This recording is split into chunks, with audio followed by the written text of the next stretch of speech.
I hear the music. I I heard hear the music too. okay. I'm back. The music is all Hi, around. Ariel. Welcome. Welcome. We have a bit of a chat here. We're going to talk about masculinity and femininity. And I'm going to throw to you just straight up.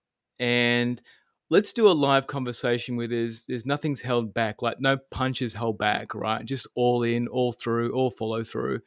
And so I'm going to throw to you and I'm going to ask, in your experience and what you see in the online world and the world in general, where do you see the bastardization of masculinity and femininity? Everywhere. Great. Absolutely everywhere, and social media obviously is I mean, there's the positives and the negative attributes to it. The positives is we can see how far from what the norm used to be, like the social dynamic of the nuclear family was long ago starting to dwindle. It's obviously hit a precipice in the last couple years with the I call it like the 2.0 version of the feminist movement, and then obviously the shifts for the binary, non-binary, and all that. It also has its credence as well within the femininity and the masculinity, because then we're starting to talk about the energies as opposed to the gender of, which is a whole other topic that I probably won't go into today because that will make this thing like 3 hours long. Um, but when we're talking about men within male bodies and females within female bodies, not transgendered individuals excluded at this moment. Men are not men and women are not women. Men have been demonized, ostracized, and kicked into these weaker versions of themselves. To be fair, there's also a wounded male that have seen quite often, in which that is seen as the masculine, when in all honesty, he is a man who has been subverted his own authority and comes from an insecure place, which shows the anger. And that anger creates more of the pushback from the feminist movement, who's pointing at the men for pushing them into that place in the first place, when the women also have a responsibility in that they are not allowing themselves to be women. But it comes from a traumatized state many times, this hyper masculinized female, and that is the norm. I mean, we have these very weak but seemingly strong angry men, and then we have these extremely masculine women, and we're wondering why things are collapsing around us. Thank you. And then in your experience of dealing with both types, what do you see the common, if there is anything, the common trauma that plays out here? So I'll go to my personal, and actually the timing of this, when you first gave me the booking link, I was like, oh my god, it's going to be a month. It happened exactly when it was supposed to, because last Tuesday I had my first trigger. None of you know anything about me.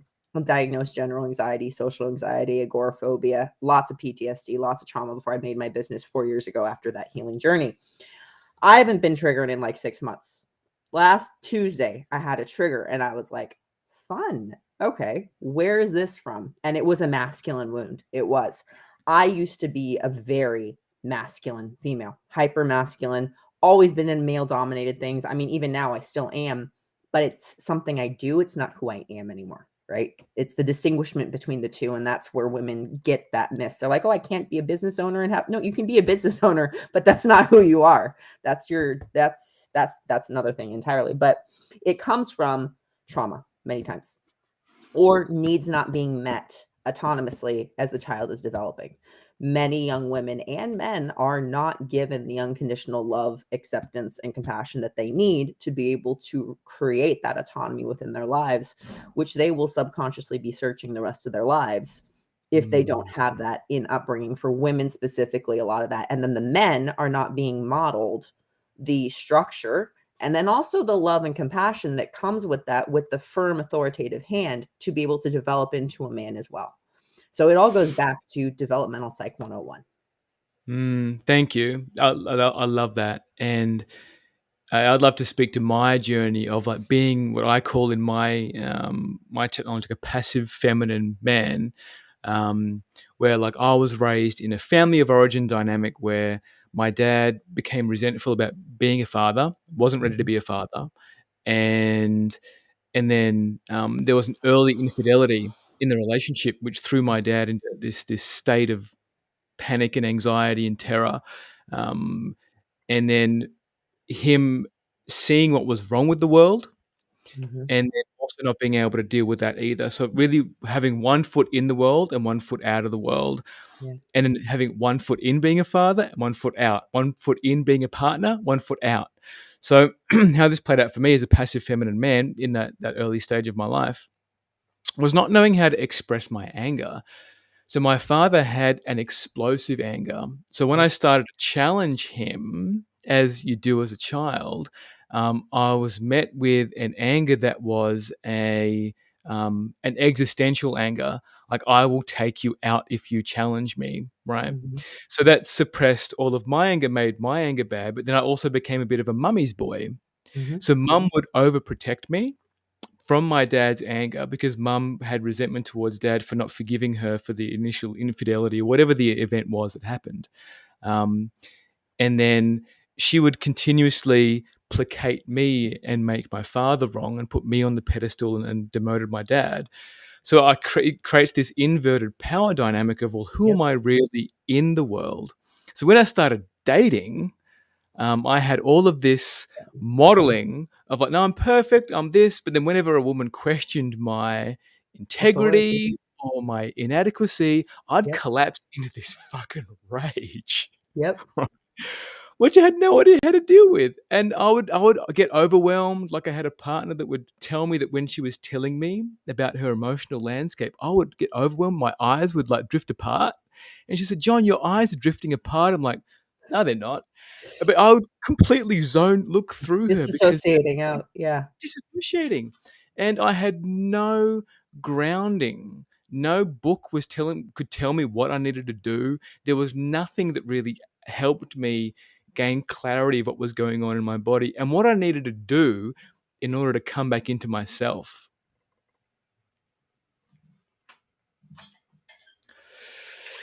So in that journey to connect to my anger, like Yep. required me to find the right people, right? Yep. And then discover what it meant for me to be a masculine man. And in that journey of dating and finding women who were hyper feminine Mm. and then hyper masculine, and then also identifying which ones work for me, right? So for me, I prefer a woman who's a little bit more tuned in her masculine than Mhm. being over feminine, because I find a woman who's got a bit more masculine in her um, has the necessary pushback to challenge my integrity. Yep. Because I've been with women who are hyper feminine, and in It's my like character, yin I'll and be like, yang. It's like yeah, yin and yeah, yeah, like way too much yin, right? Way too yeah. much yin, Yeah. and they also have a bit of an endurer in them, which Mhm. is a person who will endure pain and endure discomfort and hunker down, and that becomes part of their identity. And also have a bit of a merging type, which is a bit of oral. So they're also quite needy, right? So that kind of woman would never challenge me. And all I needed to do was throw her some breadcrumbs of attention and that would be okay. But I knew Yeah. that I was just placating her and she couldn't see through that bullshit. And that game was boring for me. So I loved a woman that would be like, John, you're full of shit. What are you doing? You said you're Call going 'em to do out. this thing. Yep. You're not doing it. Like, I'm like, yeah, yep, you're fucking right. Own it. And then move through it. And then we bond, we get deeper. The connection is Yep. deeper and deeper and deeper every single time that happens. So for me, like that's been my relationship journey to where I'm at right now. What do you hear in that area, like with your own journey or? So I'll give you mine then, because it kind of thinking about it, it wasn't just obviously it was trauma, right? But now as a journey back to my feminine, because many women, when they become masculine, they also abandon the female portions of themselves. And that's a nuance that I think isn't always fully stepped into. So I'll start with the trauma that pushed me out into the need to control. Like I witnessed a lot of death, murder. There was a lot of anger and resentment in my family, and I developed anorexia in my early teens. So I later later realized it was me trying to control the energy of everything that was going on within my life. And if I muted my body, things were less turbulent. And for some reason, I took a lot of responsibility for that. And as taking responsibility, I became the person, the caretaker. When my parents got separated, I took care of my sister. I was the one to make sure. I was always the one who got shit done. And that was the identity that I created to literally survive. Like, we were going to be homeless and food was not on the table. So it was a means of survival. And it was modeled by my father, who, in his right, was for the most part a very healthy representation of the male model. He was abusive and alcoholic, but he instilled very good values that many people do not have the benefit of having these days. So, but in doing so and seeing the manipulative dynamic between him and my mother, who was a narcissist, I know that's thrown out a lot, but she was diagnosed as, I rejected the feminine. I was not flexible. I was didn't do anything that was feminine. I was not vulnerable. I was not open. I was very good at everything that I did. I was a type A. I did all those different things, but in doing so, I lost a portion of my soul. I Yeah. lost who I truly was at a deep level. And even around town, I was known as the badass chick who could kick everyone's ass, and like, you go to her to get shit done, but no one dated me. No one wanted to be around me because Mm. I was the dude. I was always the guy in the group. I was all up until the last couple of years, I was always the guy in the group. I never got asked out. I mean, and I'm not Mm. ugly, so it had nothing to do with that. That was just, even when I went on first dates, I always became their friends because I was the one who held them to their shit. I was the one who pushed them. I was the one who Mm. they could answer to. The sexual aspect was not there because I wasn't even being a woman. And so the last couple of Mm. years, as I pulled away that trauma and I allowed myself to step into the things that I ostracized myself from because of the association with my mother, all of a sudden I'm getting dates.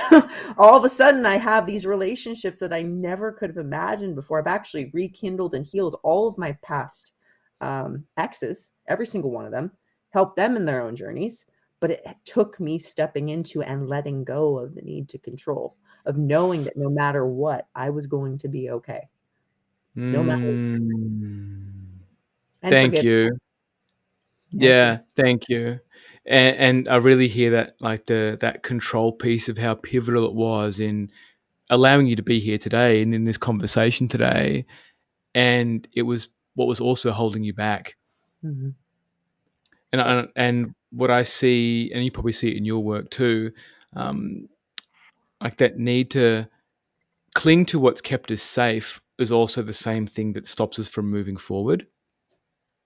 And I think that whenever I'm pre-qualifying someone or wanting to show them that they need to let go of what they knew was safe, that tends to be what everything comes up in their body. Of like, no, but what about this and what about that and what about the financial commitment and what about this? It's like, this is the bit where you need to let go.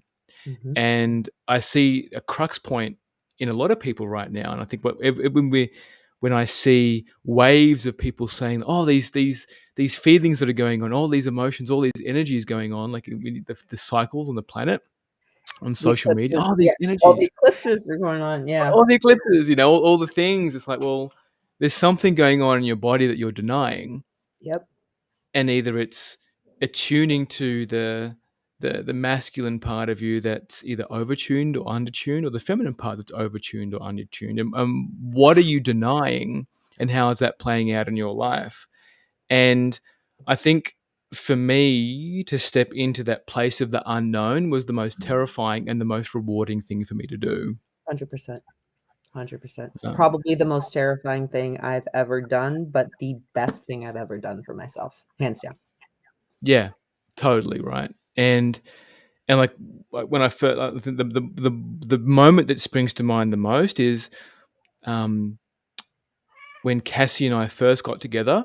Mhm, Like I wasn't a successful coach. Like I wasn't making good money. I didn't know how to do sales. I didn't know how to do anything.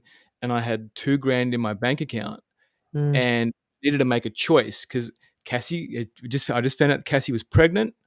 Oh, I'm wow. like, okay, cool. Am I going to be this? Am I going to be this Yeah. my dad again? Right. Where I struggle, I'm resentful, I need to go back into my corporate job, Mhm. or am I going to cut bait here, or fish or cut bait? Am I going to go deep into this coaching thing and invest this money with someone who's going to show me how to do everything that's missing in my business?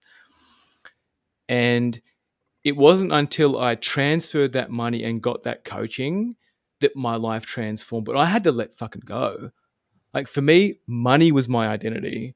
Like, Yep. yeah, making money is my identity, but it's not. It's so not. And I think for men, and the bastardization here is like, your resources are your identity. That is it's a societal thing too. That's the Right. standard, and that's a huge trigger for a lot of men, right?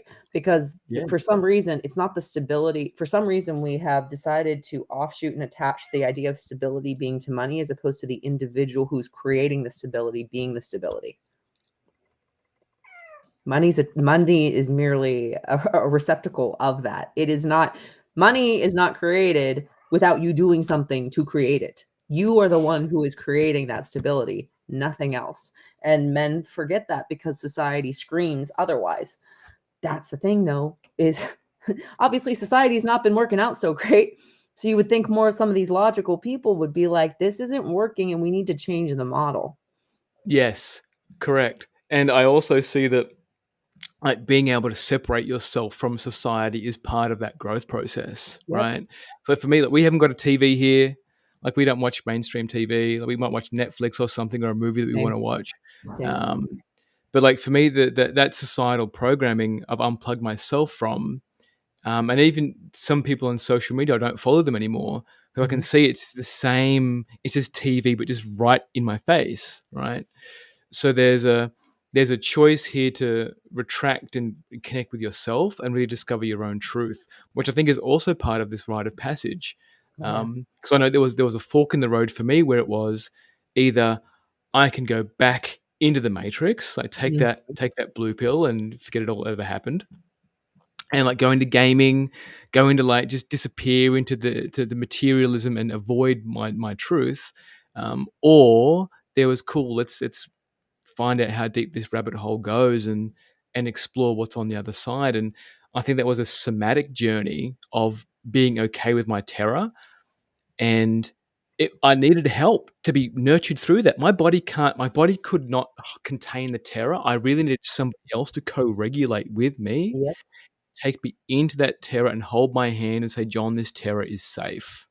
Yeah, the nervous system is a huge thing that a lot of people, and you know this because you're probably within the 3D and then also the spiritual realm, right? So we get the people, the love and light people are bypassing. It's like, yeah, okay, non-duality may have its efficacy, but we are living in a third dimension reality, which means this thing actually has some credence in what's going on right now. So if you're not addressing homeostasis within your body, if you're constantly in a fight or flight state, you can't do this deep inner work, which means you need to have times and places and a structure implemented to be able to heal the somatic so we can continue this journey. You can't just, I mean, we've seen some of those people who literally lose their minds in the spiritual journey because they are not creating the balance. You have to have the mind, the body, and the soul all calibrated within the Trinity to be able to actually create the completion of this quote unquote awakening journey that everyone is pursuing. You cannot have one without the other. And that's another tangent for another time. But And they're all really important tangents, Ariel, because like once you start scratching the surface on this, it does start taking you into some deeper areas where it's like, oh, my yeah. whole life has been a lie. Yep. And then it can get so overwhelming. Like, I know for me, like one of my most exhausting relationships, she was hyper masculine from her own trauma, Yeah. and I was completely traumatized. Well, this is before I do what I do now. And on her own nutrition's journey, she had like IBS, chronic fatigue syndrome, myalgic encephalomyelitis, like So fibromyalgia, much trauma. POTS, like Yeah. trauma, right. Yeah. Mother who was an alcoholic, weed addict, and father who was didn't want to be involved in at all, and left that relationship to start his own relationship. Oh my God. So then she got left out of the next relationship. So just hardcore Yeah. trauma, right? And then for her, I forgot what the tangent I was going with this. The rabbit hole. So she wrote a cookbook that was based on like naturally sweetened, like gluten free, the whole thing that was nutrition based in reference to 1,500 journal studies. And but what in that need to control, I took care of her for a number of years, but in that control, her dietary requirements became so like Rigid, controlled that the stress of not getting the correct thing was throwing her body out of which it was kilter. supposed to actually help her, it ended up doing the opposite. Exactly. So in that the co-regulation piece, just unable to find that safety, which could have also been part of my journey in there too, because I wasn't a safe man, right? So here's someone that she's entrusted her life, her health and well-being to, and I wasn't energetically safe because I didn't want to be there. So I Yeah. was in this duplicitous nature of, oh, I want to be here. I'm doing this out of obligation, and of course it's not safe for you. So the safest thing for me to do in that relationship was eventually leave, and she's on her own health journey now. But in that, the need for control and going down the rabbit holes, the more information that you find, the more you can be stuck being in that information, and it might not be for you. Yep. And that's the Yeah, analysis paralysis that so many people fall into. yeah, And then the mental masturbation of becoming extremely knowing in every arena, and we become these knowledge whores, but then we don't actually apply anything. And you know as well as I do, we can have all the knowing in the world if we don't embody and decide to embrace it. It's just going to be painful awareness. Thank. Please. I hope that's your term. Painful Painful awareness. awareness. Yeah. Yeah. It's painful awareness. That's so great. It's true. I came up. That's true. Yeah, painful awareness, because you know exactly what's going on and you continue to dig and you're like, "Oh, I got all these really cool tools, but I don't wanna touch them because they hurt." I love that. That just dawned on me. I just felt that. I felt that go down the timeline of my life, and everybody else that I've spoken to that I attempt to pre-qualify or talk to. That's like, no, I know all this. Okay, Cool, bro. What are and, we and, doing? and what are you doing? So Yeah. no, I know this is related to my dad, and he said this thing to me as a Mhm. child, and this is my attachment style, and this happened here. It's like, yeah, but what are you doing with it? What are we Like, doing? Exactly. How long have you and done this? So what are we exactly, how long doing? have you done this? How many David Data books have you read, and how many polarity posts have you read? But what are you actually doing with the thing, right? Correct. The analogy when I came from training for Gold's Gym, the analogy is like the really fat trainer who has like a master's and a doctorate and has like 5 million different certifications. And we're like, everybody's like, he's super knowledgeable. I'm like, yeah, but does he get anything done? Like, he's like, Thank you, sorry.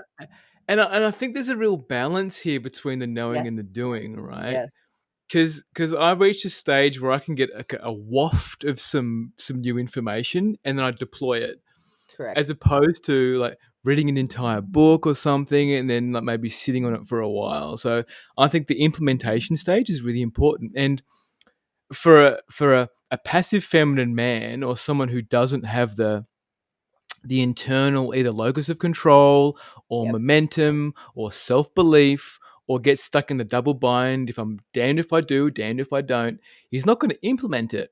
So like no. his intellect becomes superior, and he will just argue to the nth degree of like, no, I know this, but then what are you still doing about it? Correct. Well, that goes to his sense of self and how he identifies within his realm. Is he going to serve? Is he trying to serve others? Where is his worth unconditional for himself? Is his trust for himself unconditional? If those facts are generally met, atypically, the individual will be able to make decisions regardless of what the perceived outcome could be. But if those things are not met, then yes, the men will oscillate, and women will oscillate from one to the other. A thing that I did want to say before I forget is that I found that, and you probably have as well, women are very knowledgeable and very emotional and all those different things, but men are very doing based, and they hardline so hard on the doing that they forget about the feeling, and that's where the Yeah. disconnect is. The women are very feeling and men are very doing based. You need Mm. both. You need to Totally. be familiar with both. Totally can be both. And like, and from Reich's work, I love that you spoke to that. From when I always run everything through Reich's work because I see the Wilhelm Reich's work. I see the comparison between the two just automatically in the body because there's a phallic narcissistic man Mhm, who is hyper masculine and will always do, mhm. and and will avoid the feeling, and he tends to go into stupors of depression when he's achieved whatever he needs to achieve because there's just nothing left. So, Correct. oh, I've done it. I've done the thing now. Like I've made the billions and I've got the trophy wife. I've got this and now I'm Well, done. that's what the women are doing too these days. Like all the because I get a lot of hyper masculine women, and that's what they're doing. It's the check syndrome. It's the checklist syndrome. It's just check next, check next, check next, and Yeah. that's a societal thing too. It totally is a societal thing, and I think it works in favor of matrix programming. It works in favor Yeah. of the program, right? Of the construct, where you ignore your body, and then Mhm. you outsource your authority to things that tell you what to do. Yep. So, like for I've had women come to me, lawyers in particular, who get into their late 30s or early 40s and they realize that, oh my god, I actually wanted kids in my 30s and I ignored it because I wanted to pursue this career because I was afraid that if I left. And then I get men who usually from spiritual communities where they want to be dads or they are dads but then lack the nous or the passion to be a provider, Yep. and they get stuck in the loop of, oh, money is bad, making money is bad, asking for money is bad, and Yeah. then the partner just leaves them. She's like, I need to provide, like Yeah. I can't, I need to feed my kids, like this is going to cost. Exactly. And that's where the balance is. You get the men who go super, super feminine and the women who go super, super masculine to offset the other, and everybody's pointing at each other, which just goes back to stay in your lane and take care of your own journey. Thank you. And in that, staying in your lane and taking care of your own journey, what's been your breadcrumbs that have led you to that? So my collapse happened in 2020, like a lot of people. Like I knew shit was hitting the fan. I knew it. But when I was labeled non-essential, the identity of being a trainer was no longer an option for me. Like literally, the government killed my identity. So it was as I sat here, it was storming, and it was 3 days before my birthday. Pouring rain on that day. And I was like, I fell into the biggest bout of depression I'd ever been in, and I thought I started contemplating suicide again. And then after about 24 hours of that, I was like, well, you can either die here or you can continue to push on and create your own business and deal with the demons that have created this thing that just died, because it's not here anymore. You can't go there anymore. So after 48 hours of hell, I was like, I need to find mentors. I don't have money, but I need to find a way. I need to heal this shit and I need to make my own business. So I did. It was either that or literally die. And I Oh. pushed off my mentors probably for about 4 months, 5 months, because I was finishing my first graduate degree. And it ended up being divine timing, because if I hadn't pushed it off the mentors, the other person that ended up changing my life would not have been part of that mentorship yet. Thank you. And I think this is the sliding doors moments when people that feel like they're on their journey can feel really counterintuitive, right? Yep. So that if I didn't do this thing, I would never have done this other thing, which actually put me on the correct path. Yep. And that's been a reoccurring theme in my life. And to communicate that to people that don't get it has Correct. been like a bridge in my vocabulary. That's a real challenge to explain to them, right? It goes to starting to really listen to your body for the first time ever. And I mean, society does its best to disconnect us in all ways, right? It delays our attention and our focus. Our most valuable thing in life is not time or money. It is our attention. Yet we give it away every single day. This attention creates your life, as you well know. This attention is the reality that you live in, yet we give it away for free every day. It disconnects us from our body. And if our mind and our body and our soul are in alignment, we always know what the next best step is. It's just we don't give ourselves the clarity to do that. And then the food disconnects us from our gut, our solar plexus, and then our spleen and all these different organs that are literally telling us go here. But we Yeah. disconnect day by day. And that's why my practice works the way it does, is I address the nutritional as well, so people are able to restore their gut microbiota and they're not fucking running around with their nervous systems upregulated. But if we listen, our bodies know exactly where to go. Our minds know exactly where to go. Our soul knows exactly where to go. It's restoring trust into your system in that, and forgiving yourself for the mess ups that you made, because honestly, that wasn't even you making those mess ups. Yeah. Right. Right. Thank you. Thank you. And I'd love to hear more about what you do in the nutrition component, because the gut's such a huge compass, right? Yep. And that shows up in my client base where they feel like a void or an emptiness in their gut. I'm like, yeah, cool. Like, what's going on with your diet? Like, are Yep. you aware of your hunger, or you just eat habitually, Yep. right? Are you eating foods that continuously give you indigestion? What's your digestion process like? Are you eating on the fly? Like, are you slowing down? Like, what's there for you? But yeah, I'd love to hear more about, like, what is it that you do, Ariel? Like, how have you combined these spheres of things to unlock people's fullest potential? So, as far as my practice, how my Yeah, business you works. practice. Yeah. Okay. So I coined the term disentanglement mentor. So I disentangle people from their experiences and the identities and personas that they decide to show up in as a default because of their programming over the course of their lives. So they're able to step out of things like anxiety, depression, PTSD, and all of the self-sabotage, procrastination, and then the gastrointestinal and autoimmune conditions that result from the chronic implementation of said trauma into their psyche.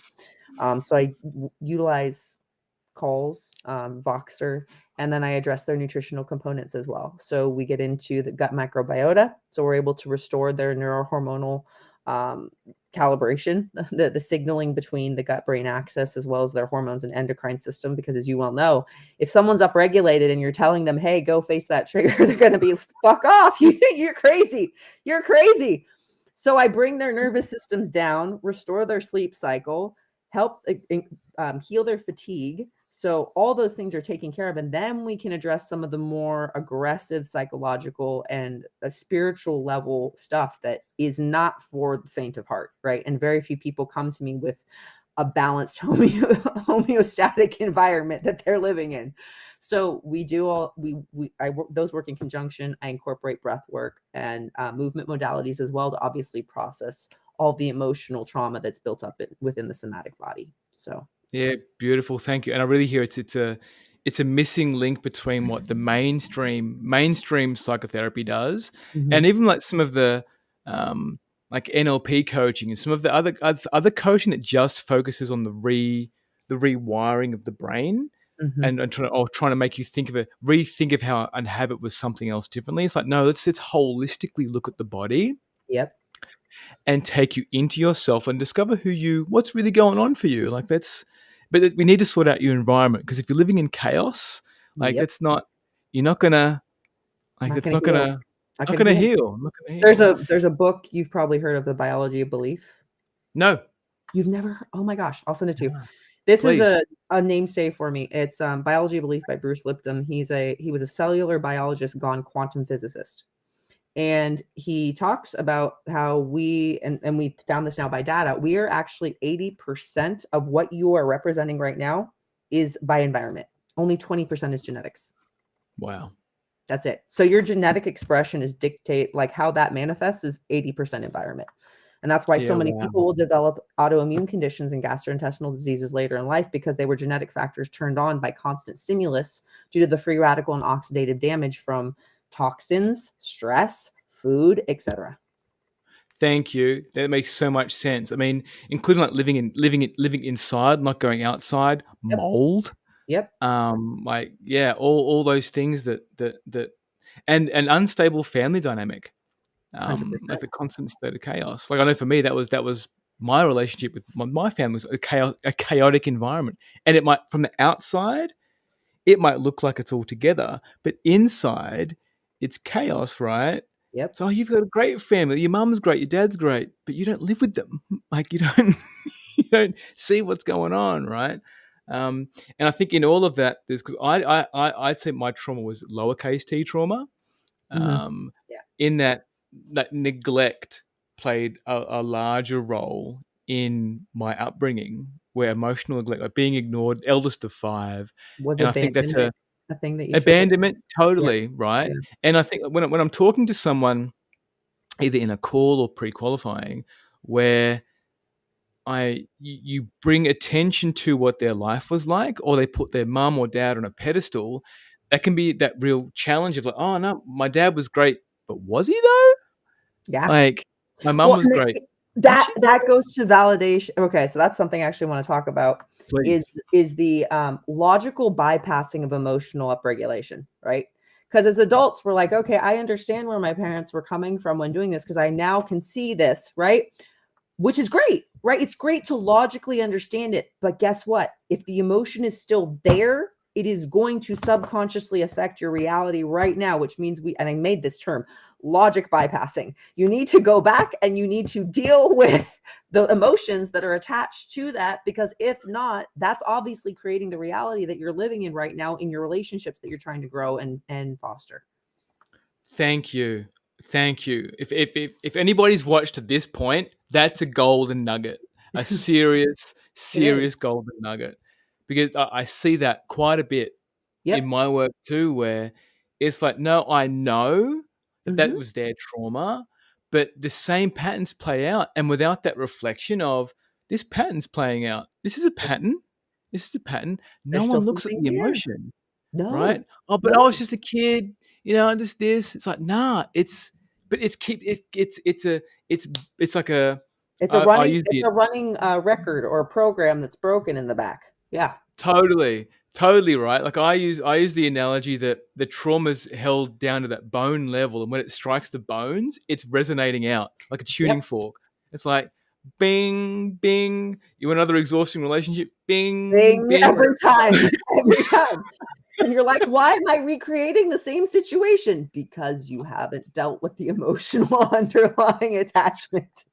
Totally right. And I think doubling back to the hyper feminine men and the hyper masculine men.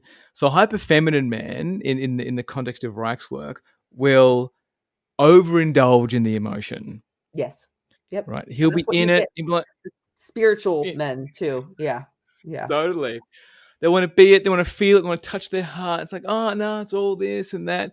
And then the hyper masculine men will be like, nah, I felt that. Nah, yeah, it feels like anxiety. Nah, I feel sad.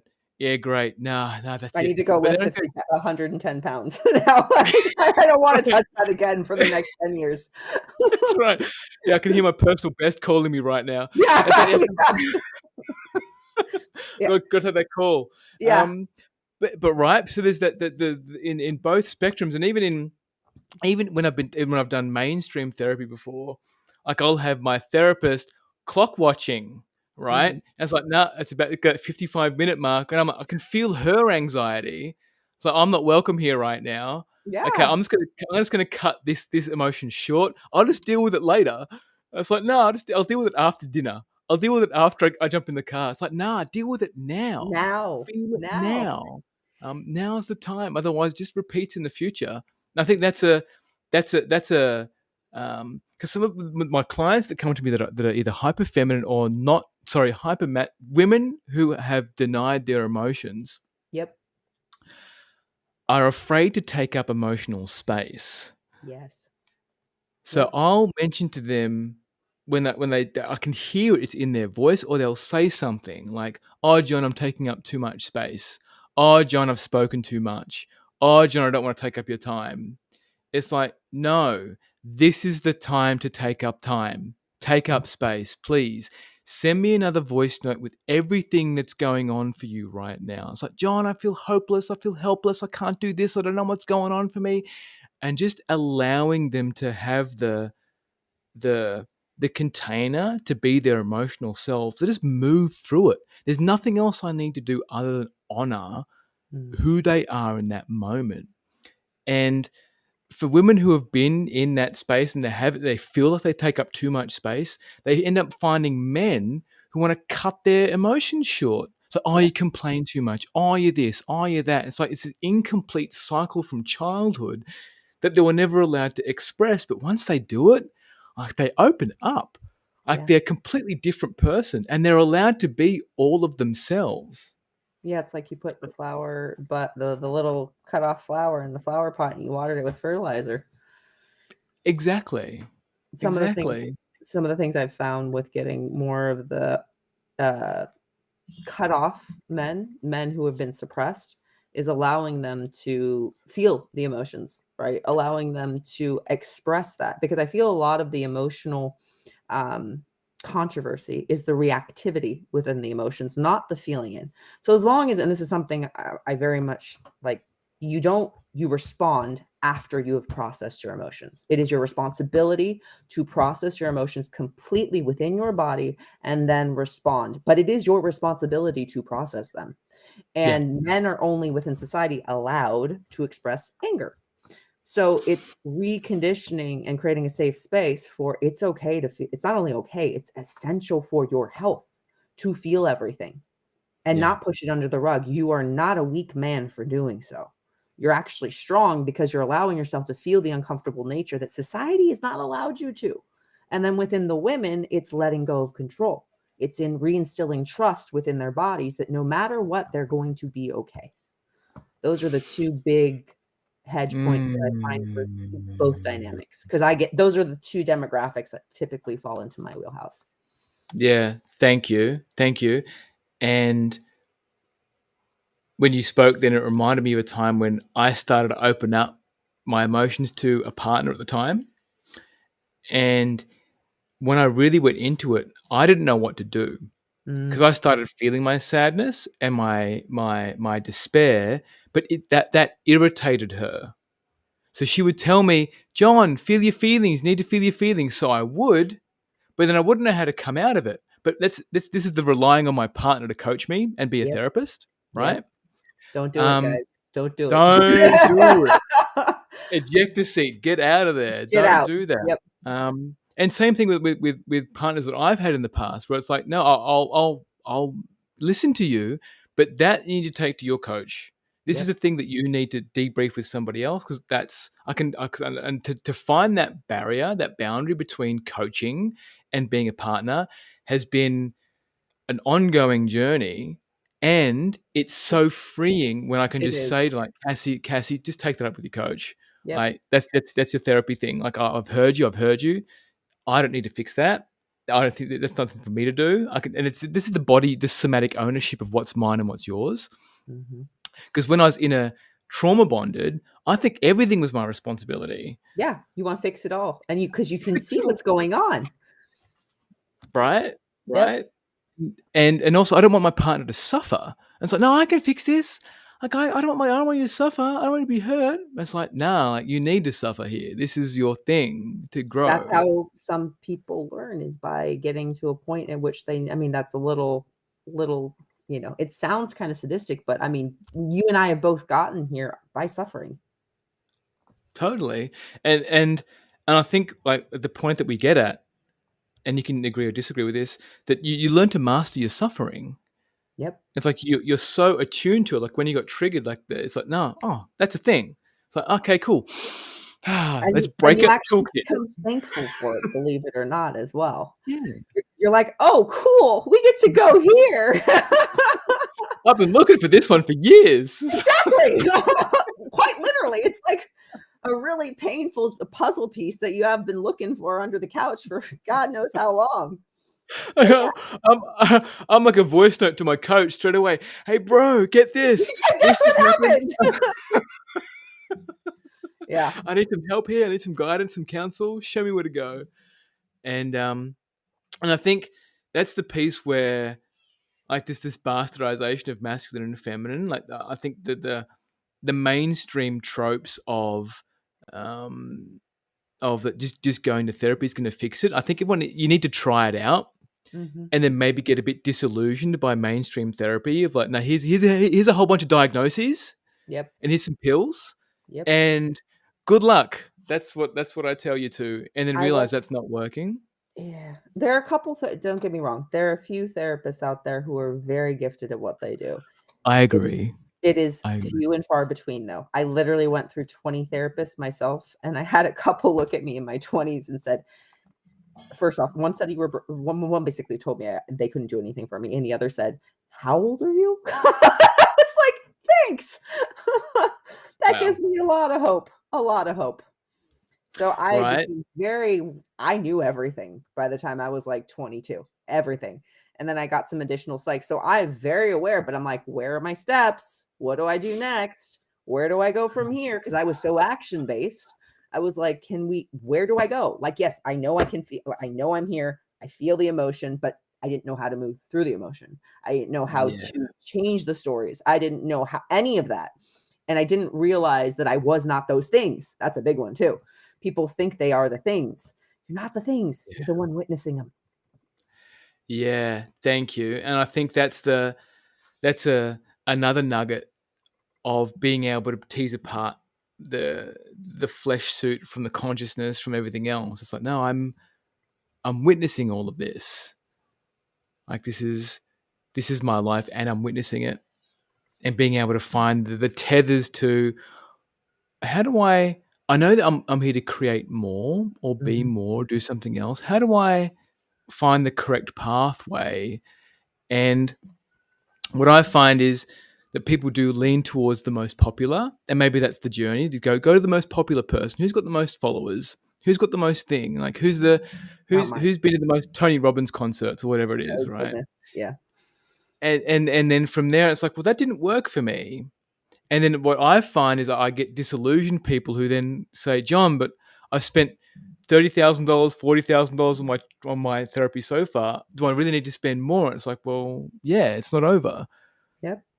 It's like just because you've paid those things, that's still part of the toll to get to where you want to go. Yep. And the cost changes as you age. It can be, well, as you journey through this, right? The cost can be family, the cost can be friends, the cost can be a job, the cost can be a house Yep. or an But it environment. but that was just the portion of the journey. And much of the suffering comes from holding on. It's like walking around an art exhibit, right? And you're looking at the different pieces of artwork, and then you leave and you're trying to take the artwork with you, and it wasn't supposed to come with you, and you're in a lot of trouble and a lot of pain because you took the artwork with you. That's the things that you attach to that are no longer meant to be, just like relationships, just like jobs, just like work. It's like all those things, they weren't supposed to continue being in your life, and the pain's coming from you trying to take the the Mona Lisa outside of the exhibit, you know? Totally. Thank you. Totally. And when you're speaking to that, what jumped out at me was homogenization, like this.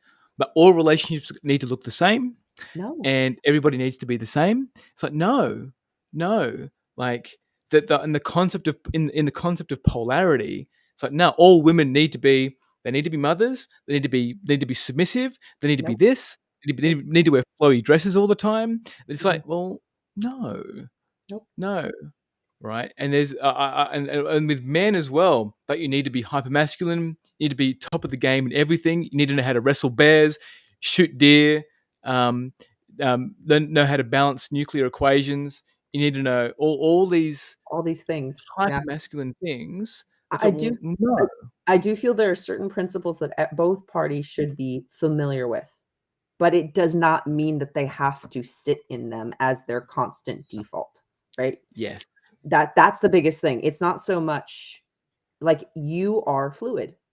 You are able to embody anything. And it's my rule is I'll try everything once. I So love I that. will try everything once. I'm the yes person for which is hilarious because 4 years ago I wouldn't do anything that was not outside my 15-minute scheduled increment. Like you could book me 3 months from now, but there is no way you're booking me in the next week, let alone day. So, but yeah, no, it's trying the different things because when it all goes back to as human beings, my belief is that we're here to love and to experience. It's that simple. Ah, thank you. Yeah, thank you. I think it is that simple. And wherever you detect, I feel wherever you detect the suffering in the body, it's indicating to you that you're not experiencing something. Correct. And it's like, cool, like, did you want to go do that thing? Did you not want to go do that thing? Did you say yes when you meant no? Did you say no when you Correct. meant yes? Yes. Right? And And very valuable questions that we don't utilize often. yeah, right. And I think if you're disconnected from your body, like if your nutrition's bad, or you're not someone who does like something to get into your body, then you're not going to have the compass to tell you what's really going on, and that the instinctual nature that tells you, wait a minute, I'm not supposed to go down that alleyway. I know that's the shortest path, and Google Maps has told me to go that way. I ain't going down that fucking Mhm. alleyway, right? Mm-mm. So there's something that's there in being able to know that life is a journey and an experience. Then once you tap into the body, it allows you to honor the most truest version of yourself that you can find in that moment, to find the people and the community and the experiences and the all the things that I think light us up as a species. 100%. Couldn't say it better myself. Yeah, beautiful. I'd love to do another one of these again. I don't know about you. I'm down. Yeah, shoot Yeah, me your great. schedule, probably another month at least. I'm happy you're that busy, John. That's wonderful. That's absolutely beautiful. I'm only booked out by like 10 days now. You're on my goals right now. Yeah, great. Fantastic. Yeah, one of my goals was to have a wait list of clients. And that's what I wanted. But just to know what that felt like. Mhm. So yeah, that's a thing. And also I also chunked out my days. So there's only the specific days that I do things. Wonderful. And podcasts and Mhm. lives is one of them. That's wonderful. So it's otherwise. When I was doing it before, I was doing everything on the one day. I'll be doing like reach Yeah. out, podcasts, sessions. I'm like, what am I doing? Yeah. And it was having a coach in my corner telling me, John, what are you doing? What And I'm you like, doing? that's Yeah. fucking right. Yes, it's insane, right? It's like we wanna do all the things because, well, I mean, that goes to the I can do everything, but should I do is that in Should I line with do who it? I am, or is that in line with someone that I used to be? Exactly, exactly. And am I? Oh, this person online told me to do that because it gets me this God, outcome. But if is that outcome for me, right? I had $1 for every time that said or that, I would be a millionaire. This successful person okay, but my biggest one has been, are they happy? Yeah. Yeah. Are they fulfilled? Are they Are they happy? fulfilled and are Right? they happy? And so many people just stop in their tracks when you say that one. I have met the most and worked with miserable millionaires. Right. Money does not equate to happiness, guys. Sorry. It doesn't. It doesn't. And it doesn't. And Mhm, and again, that's that programming coming through, right? So money can buy you other escapes that make you feel happy mhm, in the moment, but really the grounded, the grassroots. Can you be honest with yourself? Is it making you happy? Like, mhm, what's your relationship with your kids, your missus, or whoever else in your life? Like, can you walk into a room and feel you're welcome here? Do you feel welcome on earth? Right? Do you actually feel that you're part of humanity here? Or and is you that's an just like, internal job. what's the sorry? That's an internal job. Yeah, an internal job, right? And I think like being people who do expose people to that mirror of the internal job piece is the that being guided into that internal job. It's like, hey, here's the mirror. I love you. Here's the mirror. Do you want to have a look at what the internal jobs that you need to do? Right. Mhm, Otherwise, I felt when I was doing it all solo, I was too dishonest with myself. It wasn't until I had a mentor that could just see through all my bullshit. It's like, John, do you want to continue on this way? Because you're gonna either end up back in like your dad or dead somewhere mhm. behind a cubicle, just counting that weekly salary, hoping that sometime you're gonna be free. The freedom comes by the doing, not by working towards it for things external of ourselves. Yeah. You know it. It's You know it. sovereignty. Freedom is sovereignty. It's that simple. Absolutely. Is it any last words? I just think we should have another one. Great. That was Great. absolutely fun. That was brilliant. Definitely worth the month wait. Great. So yeah. Cool. I'll send you a link and let's book in another. I'll turn the next one into an event. So it'll actually show up as an event on social media so people Oh, can cool. follow and plan for it. Will this be recorded? This is recorded. I'll send you the raw video. Yeah. You actually get your own feed. So if you want to cut it up and create your own content, Thank like just you. do that. It I turns out appreciate really that. well. Thank you. Awesome. Absolute pleasure, John. All right. Mad love. Bye. Talk to you soon. Bye.